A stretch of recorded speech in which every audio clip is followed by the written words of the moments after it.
Hi guys, welcome back to my channel where today I'm playing for the first time with Anastasia Beverly Hills. This is the Nouveau palette. It is new to my collection. I got it secondhand and I was excited to play with it, try out these more interesting neutral tones. I recently made a video talking about how, although I do love colorful eyeshadow, and that's pretty much all my channel features, now and then I do want to dip into a little bit more of a neutral look. So this is what I came up with today. If you want to see how I did it, don't go anywhere. And if you've never been here before, hello, my name is Rachel. I'm a homeschooling stay-at-home mom. I love to play with eyeshadow and I upload multiple videos every week. They're all eyeshadow related. So if you like what you see and you want to see more, I hope that you'll subscribe before you leave and remember to like this video because, you know, it's good for the channel. Now, without further ado, let's get rolling with this look. Okay guys, let's dive into this Nouveau palette. I have never tried ABH before. This is my first time and I don't actually have a plan for today's look. I don't know what I'm going to do. I'm going to start with a medium blending brush and I think I'm going to go into the shade Fleur and use this as a transition. So I'll put this all in my crease. There are a couple shades in here which are really obvious matches for my shirt, but I don't want to go completely matched to my shirt, so I don't know. We'll see. I was a little bit apprehensive after I ordered this palette because the longer it took to get to me, I was like, oh man, should I have bought it? But then when it finally arrived and I looked at it in good lighting, I was thinking, oh, this is actually really pretty. It's kind of a soft floral color story.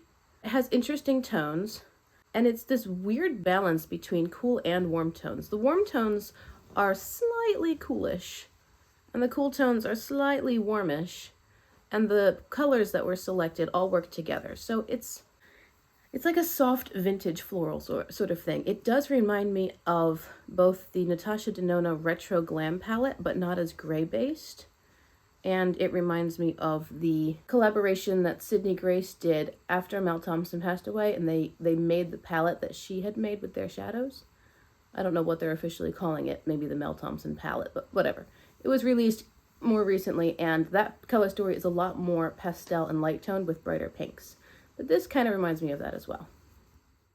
With that same brush, I'm dipping into the shade Metro just a little bit to deepen this outer corner a smidge. The Metro shade is rather similar to Fleur, actually. It's a bit darker and has maybe a tiny bit more of a reddish brown tint. I'm just using it on the outer corner. And I did bring Fleur onto the lower lash line in the outer corner as well. I'm curious to see how the Muse shade works, if it's more shimmer or more matte. It looks kind of like a shimmer.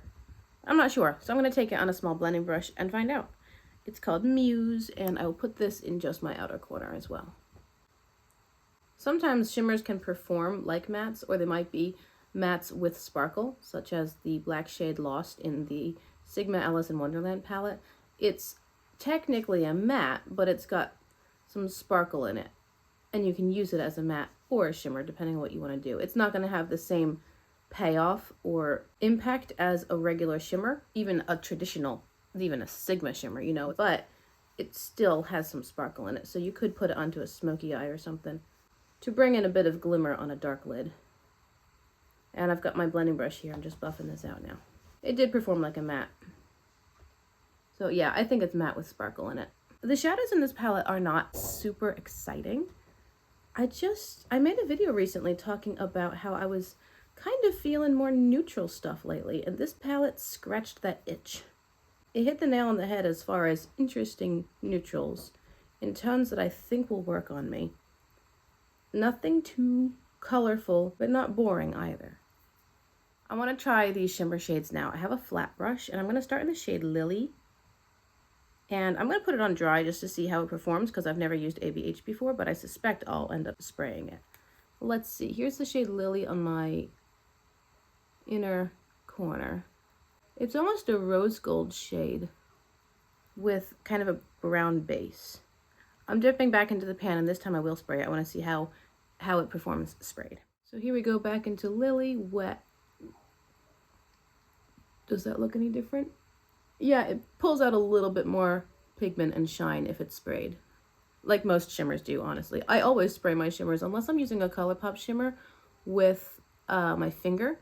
I always spray my shimmers. Sometimes I don't spray them, I guess, if they're Beauty Bay or Glam Light, because they just don't really need it. But even spraying them, you can get a little bit more shine. Now I'm going to use the same brush. I'll flip it over. I'm going to grab the shade Peacock because I really just want to use it. I'm going to lay Peacock and the edge of Lily into these darker matte shades. Because this Peacock shade is quite similar to the mattes that I have in the outer corner, now my lid space is a bit lopsided. I've got sort of 1/3 with this light Lily shade, and then the other 2/3 are darker. So I'm going to carry Peacock further into the outer corner. If I were using more impactful shimmers, I would keep the outer corner as fully matte, but these are they're just softer, they're more subdued. It's a higher end palette like Sigma and some of the other ones where the shimmers are not like the indie shimmers that we're used to, but that may not necessarily be what you're going for. Maybe you want something that's just a little bit softer, and there's nothing wrong with that. It's simply a matter of what you're looking for. So I'm going back into Lily and putting it further onto the lid space. So if you're looking for something that's a little bit lower impact, but still a refined, classy kind of look, I think this palette will give that to you. So that's where we are now. I do think it's looking nice. Like I said, kind of refined and classy. It's giving me Sigma vibes in terms of just the overall finish of the look. Again, this is not glam light. It's good formula. It's just not super exciting. But if you don't really want super exciting, if you're going for something that's a bit more elegant, I think that this is nice. I'm going to take a smaller blending brush. I want to play with the shade Wisteria. This is a shade which confused many people. I'm going to put it on my inner corner and see how it looks. A lot of people didn't know what to do with this shade, and when I look at the palette, it just makes sense. Like, I see that as the interesting pop of color amid a sea of more neutral, muted, subdued sorts of tones, but it's a color that works with the tones in rather an interesting way. I'm going to lay this in my inner corner and lower lash line as well. When I was watching some videos on this palette before I decided to buy it, many commenters were saying, "Oh, I'm so glad you used the Wisteria shade because I didn't know what to do with that one." I think it's a lovely color selection to brighten up the palette, because now look at what it did to my eye look. All of a sudden, it's a little bit more fun and whimsical, but still grounded, and that shade really brightens the inner corner and brings in a different level, you know?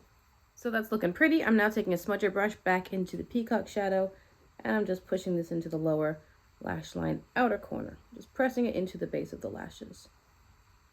My little one's waking up. You might hear her on the monitor. This is a ColourPop Creme Gel Liner in the shade Fluffy. It's a light bubblegum kind of pink. I'm going to lay this in the inner half of my waterline. And now I'll take a black in the outer half of my waterline. And in case you guys are curious, all of the products that I use are linked down below in the description box. So if you're curious about something in particular, that is where you can find the info about it. All right, that's how the eye look's gonna end up. I'm gonna go off camera and finish the other side, and I'll be back in a second.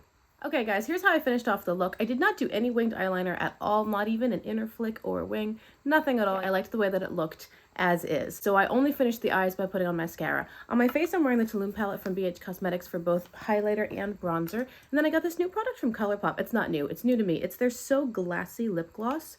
I grabbed mine at Target, which by the way, I'm pretty sure I paid $6 at Target for the So Glassy, and if you buy it off of ColourPop's website, it's $8. Now that may depend on if it's a collaboration, because they charge more for collabs. I don't know exactly, but I just happened to notice that when I was on ColourPop's website getting the link to put in the description box, I saw that the price point was higher than what it was at Target. So maybe that was color dependent based on the product. Anyway, this is the shade Local, and I'm curious to see how this formula is, because I really dislike thick, sticky, goopy lip glosses. I love ColourPop's lip oils. They're very hydrating and smooth, and I've heard people say that this So Glassy formula is nice. So I'm going to try it on for you guys and see how it compares. The color is pretty. The color is a little bit peachy. Okay, so it does feel like what you would expect from a lip gloss. It's definitely thicker than the oils and a little bit stickier. But when I do that with my lips, they don't stick together and pull apart and, you know, goop. So, yeah, it's nice. I don't know that I would buy it again as far as the price point. I can get chapstick, which does what I need it to do, without that extra thick feeling. And again, I'm not used to wearing much product on my lips. I don't really do lipstick and stuff, so I don't have a wide range of experience as far as different lip products. I really like the lip oils, and I'd be willing to pay more money for those. This is nice, and I do really like the color. It's pretty. I'll certainly use it. It's not that I regret purchasing it. It's just that I probably wouldn't buy it again, because for me, it just feels like a standard lip gloss. Fortunately, it's not really thick. Anyway, let me give you my thoughts as far as the palette goes. The quality and the color payoff remind me of the Sigma palettes. I think that this formula has a little bit less mobility, which I'm okay with. When I say mobility, what I mean is you put the color on your lid and it kind of splays everywhere. That's what I feel with the Sigma formula. It's okay. It's just a different formula. You have to know what you're getting into and how to use it. This one doesn't do that as much. This one kind of stays a little bit more condensed while you're working with it, and I like that. I think that the final result is, like I said, quite refined and sophisticated. And I think that for me, being a little bit curious about neutrals, but not loving neutrals, and having quite a colorful collection, thinking that I should bring in a few neutral palettes to balance things out a little bit, I think that this definitely hits that mark, because this is interesting neutrals in kind of cool, unusual tones. They work with a lot of things, so they are neutral, but they're not boring. It's not a brown palette or a beige palette. It's interesting, and it does have this pop of wisteria, which actually I love. So I think that this palette scratches that itch for me as far as it rounds out my collection a little bit more, brings in some more neutral tones, but still interesting enough to make me want to play with it. I think the formula is nice. It's performed very well. I have no complaints, and the final look is quite lovely. So let me know what you guys think. I hope you enjoyed this video. Thanks for being with me. Remember to like and subscribe before you leave, and we will see each other again quite soon in my next video. Have a great day. Thank you. Bye.